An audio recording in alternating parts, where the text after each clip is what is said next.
Hello YouTube, hi, my name is Joe and welcome to my barn. Today we're talking walk-in coolers. Really, I'm doing two things in this video. The first thing is I'm just going to share an outstanding marketplace find with you guys. And the second thing is I'm asking for your advice.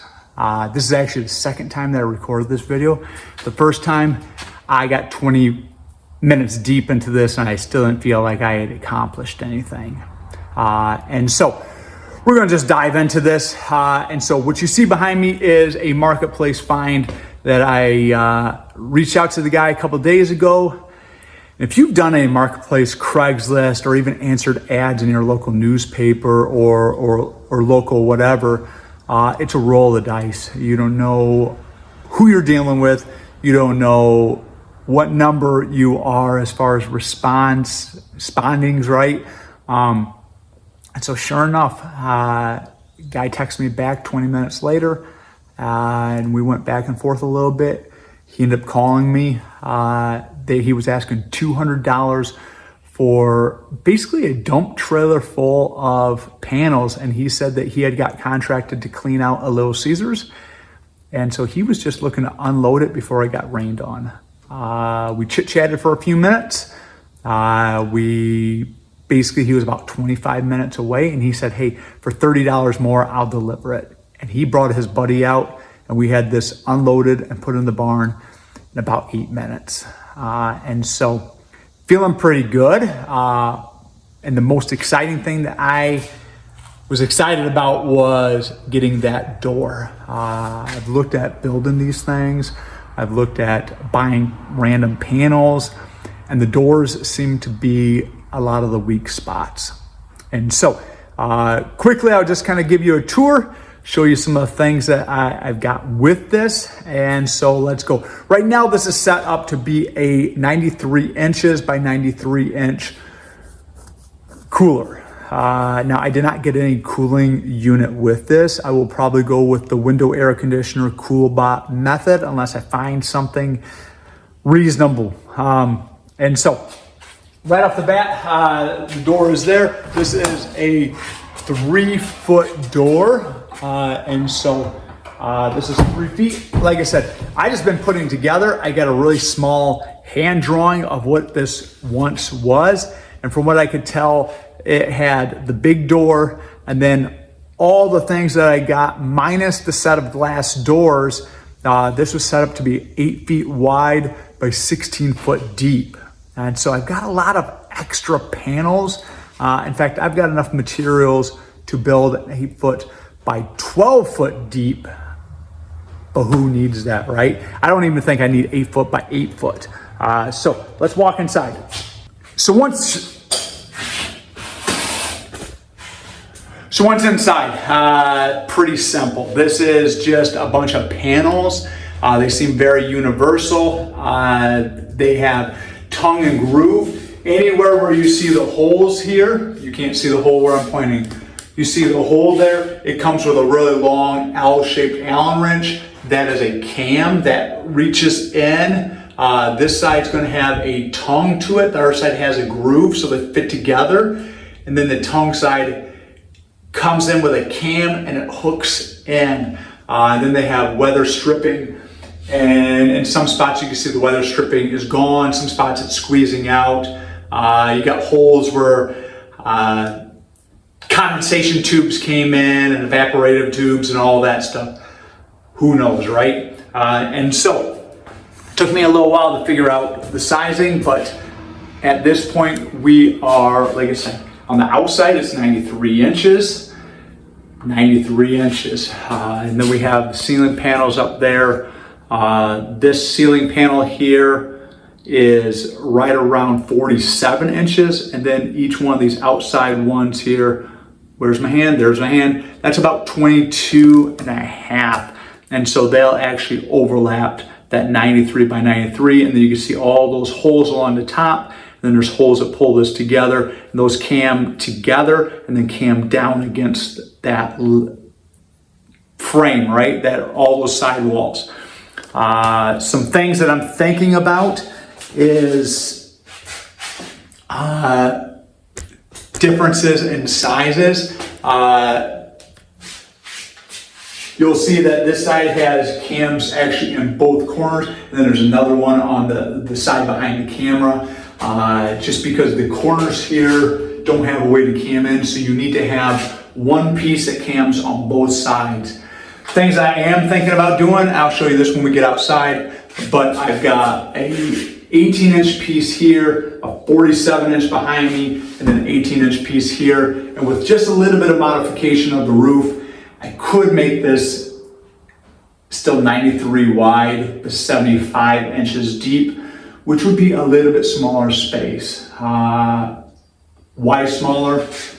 Mostly because I've got to keep this thing inside the barn, and how much space do I chew up in storing it or keeping it alive, right? So we're gonna take you out. So now we're outside, or we're outside in the big barn. We got three options, and maybe I got other options. I need a place to set this up. Right now we're in the big part of my barn, and this is 24 inches wide. From the door to the loft, it's 32 inches, and then we're about 16 and a half foot tall. I like having this space available for kids to play. I like having the space available where I could bring vehicles in, and currently I don't. I've got this big cooler here. You can see that I've still got some wall panels. I've got a couple floor panels here. Whatever's extra, I'll probably try selling again. But what are my options for placement? My initial thought was I'd put something up in the loft. I really have some space up there, but these wider panels here, these things are right around 100 pounds each.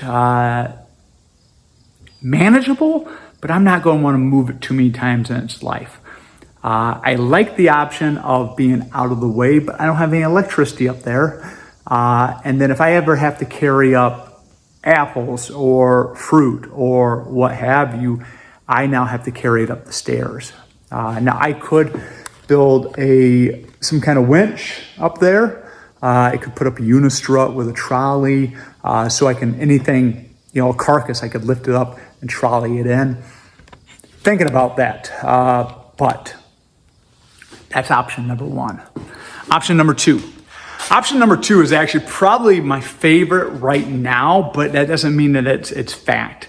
Option number two is, there's my shop door, and then I built these shelves. Actually, before I built the shop, I built that shop wall and then built the shelves. And so one of my thoughts is to remove a section of these shelves and put it up against the wall. But this thing here, that cooler is 99 inches tall.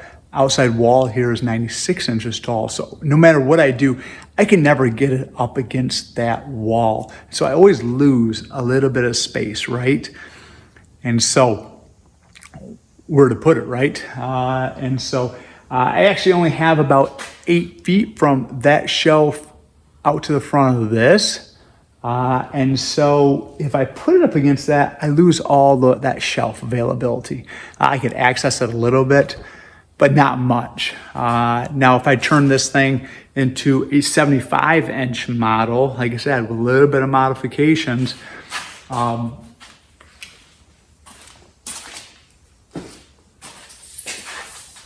that would allow it to be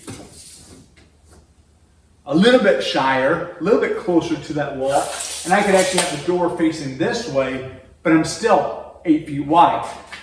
And so I'm not feeling very good about that option either. Had this thought, this could be option number 3,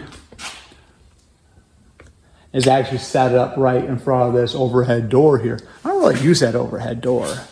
It would give me really close access. If I can imagine I got friends that are gonna have deer, be accessible to them.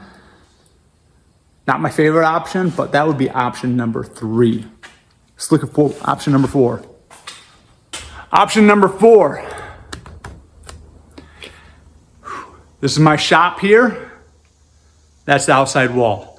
12 feet from about the wall to actually the outside of this outside wall here. Initially, I thought, well, I'm gonna put it back in this corner. I could remove the shelves. I wouldn't be in this window space here. But knowing that, 99 inches tall, 96 inches tall, I'm gonna be away from the wall. Now I'm gonna be in the middle of this space. Is that ideal? It's probably not ideal. Actually, recently thought about jamming it all the way against this wall and facing out. But if I do that, let me see if I can get through all this garbage here.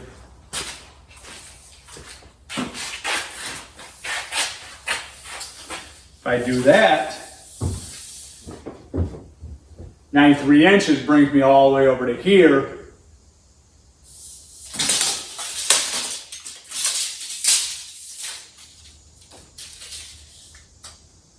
And roughly that gives me about 44 inches of walking space around it. That's not super ideal. Now, if I put it back up against this to 75 would bring me to here.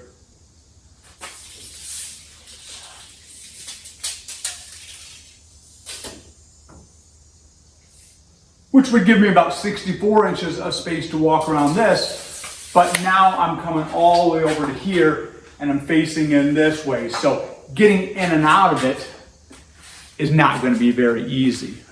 So what's a guy to do, right? I've even thought about punching in and trying to go underneath my staircase a little bit to try to maybe squeeze in some space there. What's a guy supposed to do? Now, what I do know with this thing is it's not permanent. I could take it apart. I could put it back together. In fact, I put that 93 by 90, that 8 foot by 8 foot, point you there.